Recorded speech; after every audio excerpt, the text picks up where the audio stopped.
have you, ends up reteaching themselves the basics and having to look at it all over again through the eyes of a student, because that's the only way that they're going to be able to clearly explain something.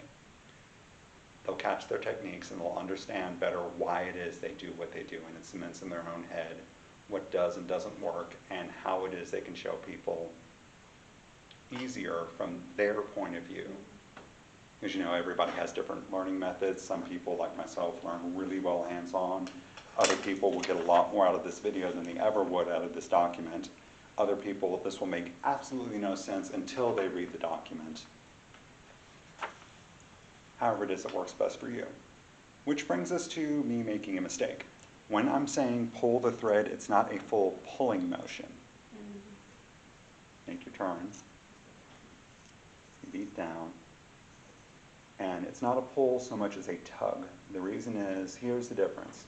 Tug, you feel when the string has stopped. But if you're moving quickly and you pull, you see what happened there? Tension. You've ended up having things look completely different. You have squashed down your pattern. And now it just doesn't look quite right compared to the other pieces. Now, happily with this, it's a little easier to hide. Even more happily, with an all-forward pattern, it's really easy to fix. Instead of moving forward, you move your cards back one turn. You open up your shed fully, which means you can pull your string back. Reset. Move forward again. And you have a lot more clean representation of what it is you're working on.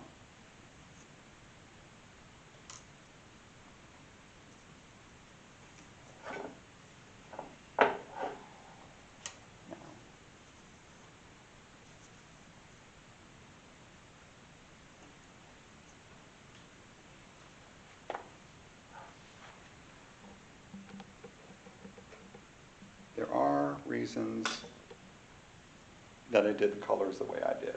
One, the pattern contrasts light and dark. That is going to be something you're really going to want to have with a pattern like this. You're going to want the pattern to show up on the background clearly. So for example, with yours, Cindy, you've got the nice light blue pattern on top of the purple background. You've got the Meridies black and white, Mary. And we've got here natural and more of a copper rust thing. I wanted to be able to mimic bleach and madder, or even just natural and madder. That's the cool thing about working with this type of crochet thread, is that there's such an array of colors. You can go anywhere from really bright colors like we have that didn't appear in period, to approximating something that kind of does. So you can get away with things a lot more easily on trim to be able to have a look period, or if you're someone like me and you want the flash, you can still have the pattern, but have the bright jewel tones or the garish colors that just never existed back then. Now, do you mention in your, anywhere in here, like what materials you are using, what type of thread this is? You've said out loud. this is cotton. This cotton crochet thread, yes. I do not have that in here because I want whoever is getting this to choose their own threads.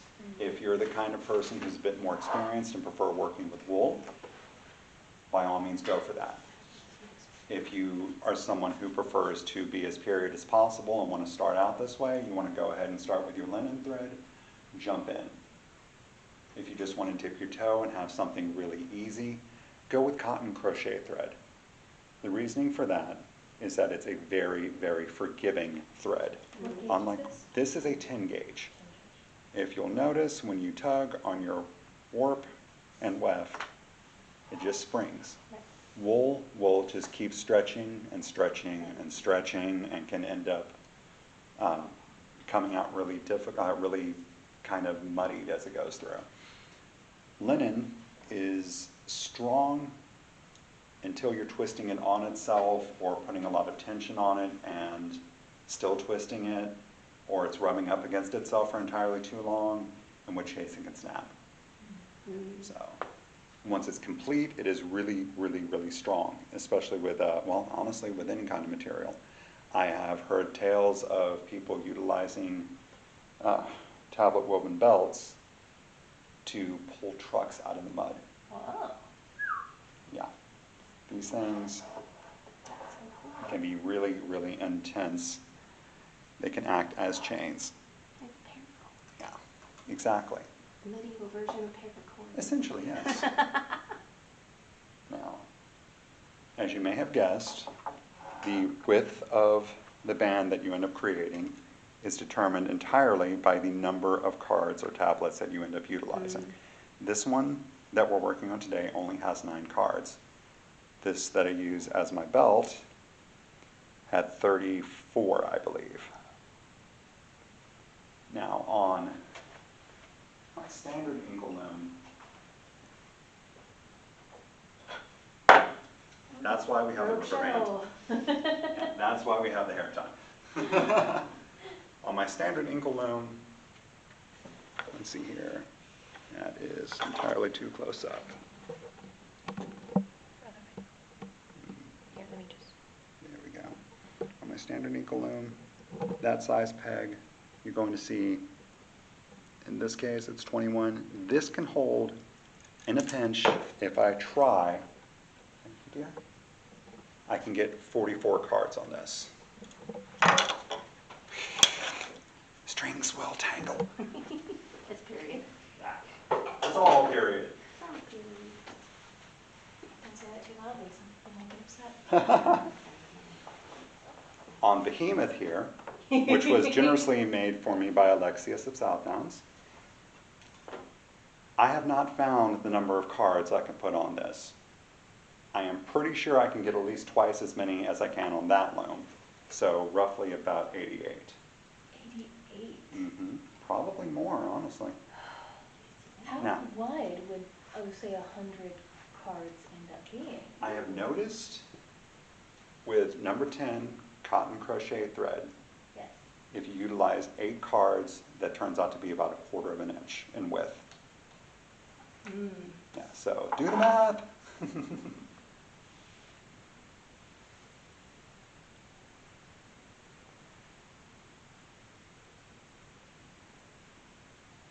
Now, while you're working on the math, I will show this. I was mostly just writing down the 1/4 inch thing, so Ah, I didn't forget okay. it. Esteban, would you mind doing the math real quick? 8 cards equals 1/4 of an inch. So how many would 80 be? That'd be 4 inches, wouldn't it? Should be. Because it's times 10. Mm-hmm. We should have done that. So 0.25 times 10, I believe. Yes, 0.25 times 10. It's 0.25. I'm sorry, did I say 1/8 of an inch or 1/4? You said 1/4 of an inch, okay. 1/4 times 0.25, yeah, 2.5 inches. Okay, so that's wrong. Let's see here.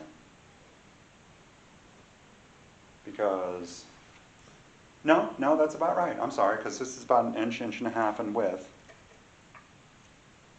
So yeah, 2.5, 3 inches in width is likely. So if you got 100, that'd be a little over, that'd be about 3 Okay. That's pretty awesome. All right, now I am honestly kind of glad that that little snafu with the snag happened, because you'll notice, let's see here, what has happened is that some of the cards got knocked into the wrong direction. No need to panic.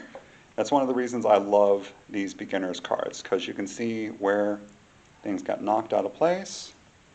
All the cards should have the A, D on top. These just got knocked upside down, that's all. Flip them back over, and you're good to go. And then we have the shed. Mm-hmm. We have the properly open shed.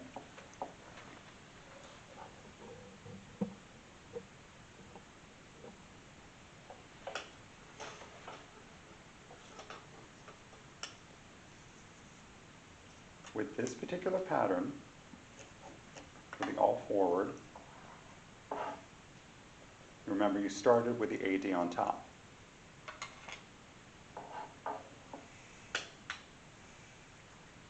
As you go, in order to get back to origin point, or what I call zero position, however it is you need to think about it to make it make sense in your head, you go up until the A and D are back at the top. And that is your quote-unquote starting point, so to speak.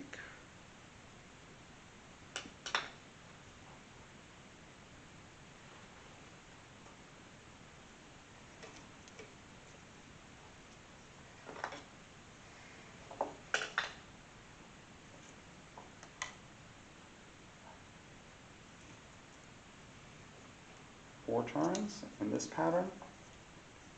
End up crafting the diamond itself and the beginning of the next one. So you've got the full diamond.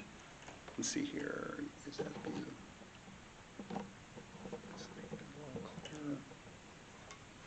you've got your full diamond here, and you'll see how the next part is starting.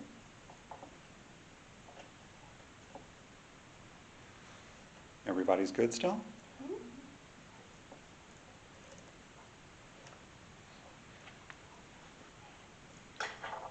Remember how I said color choice was important? I want you to look at the edge. The reason I chose, on Mary's, yours works. On yours and mine, though, the weft thread shows us little dots here. I did that because, Mary, can I borrow yours for a moment? Thank you. The importance of having your weft match your border. You'll notice here, that same edge that Mary's working on has none of those little dots. The reason for that is that her weft color matches her border color on her card. Does the weft color ever show through, or is it just buried in the work? With this kind of tablet woven pattern, the weft will be buried in the pattern of the warp. Except in the edge. Correct. And that's only if you're utilizing a different color. So in this case, the white shows at the edge, sandwiched between the pattern on the outside. If we were to have utilized, in this case, a rust copper color, I forget what the name of this color is, then it would not show up on the outside. It would just blend in. There are other other tablet weaving techniques that regardless of what color weft you use, it'll be buried.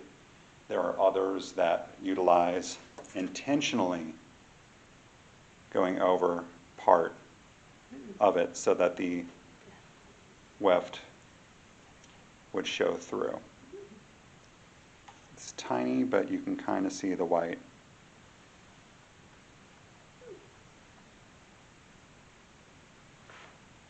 Now, what did I tangle?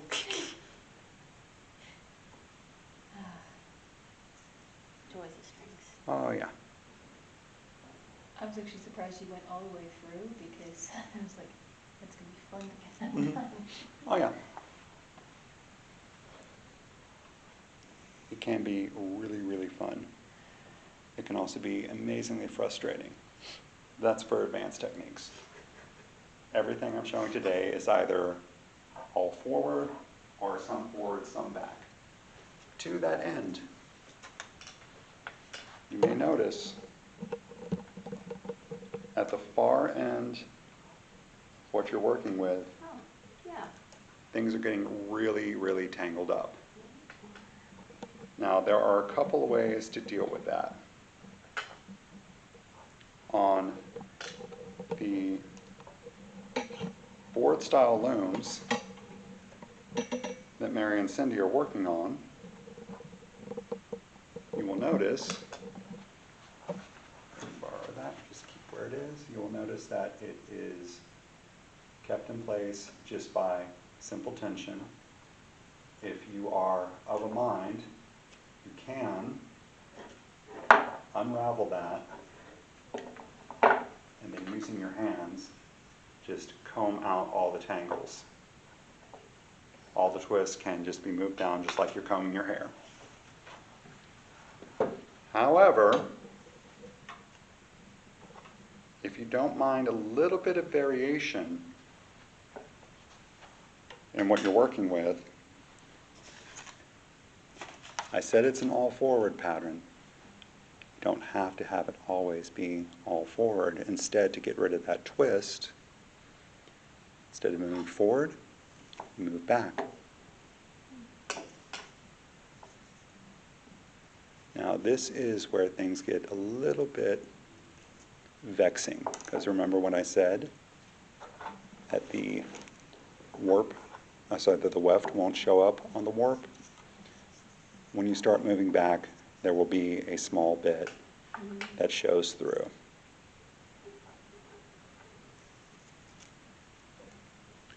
With this particular pattern, as you move back, you'll notice that there's also a slight variation.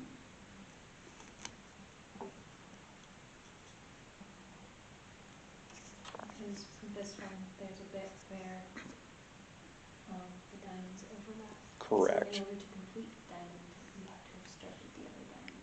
Correct. You have to do the blip. There's a way to counteract it. There is. Mary found that while we were at, you said it was Castle Horse or Red? It was Red Tower. Yes. It was hard.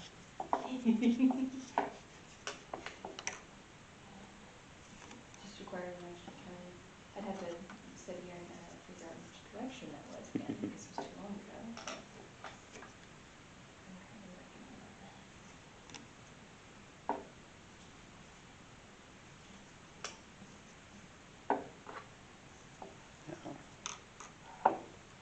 it. And you would just repeat that up until you have an equal number. And if you wanted to,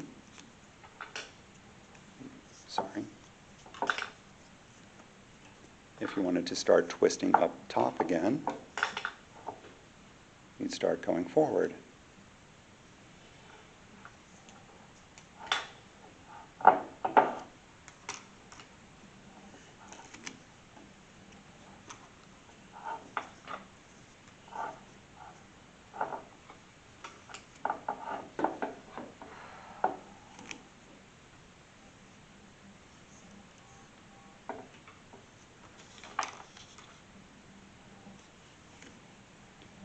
You'll notice how, when going forward again, instead of the blip, you end up with this little trapezoid.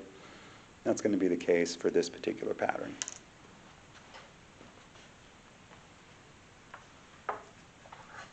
Now, I want people who are watching this, or participating however, to keep in mind that with an all-forward pattern, you're going to want to have a similar thing going through the entirety of the motif.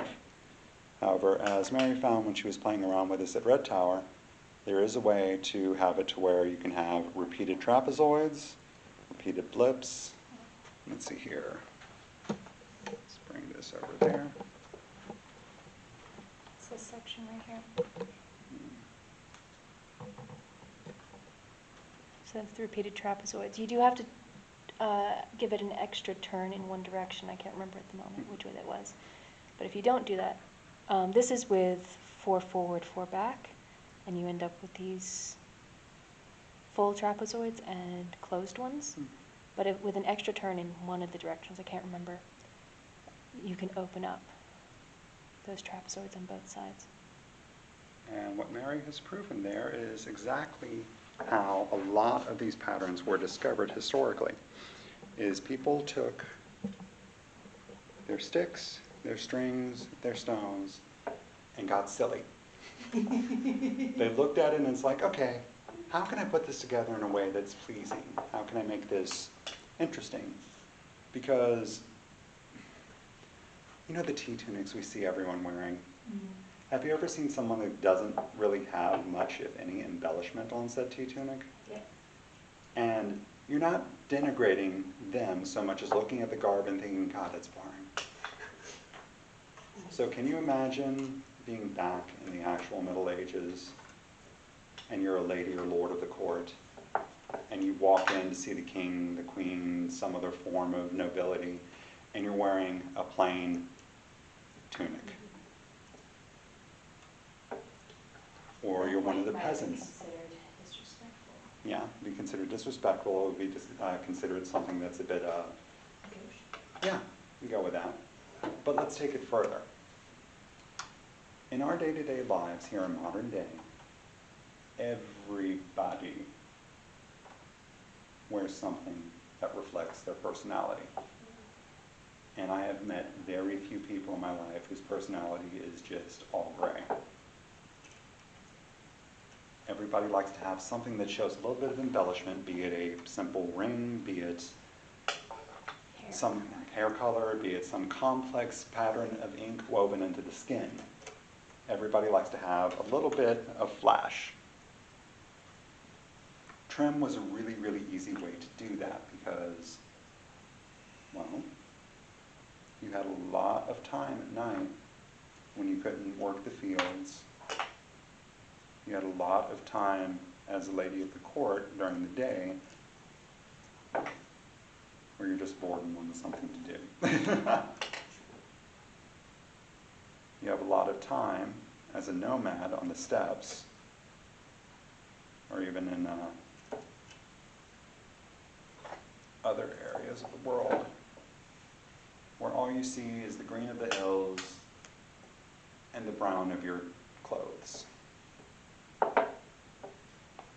So you want to make things look a little bit prettier.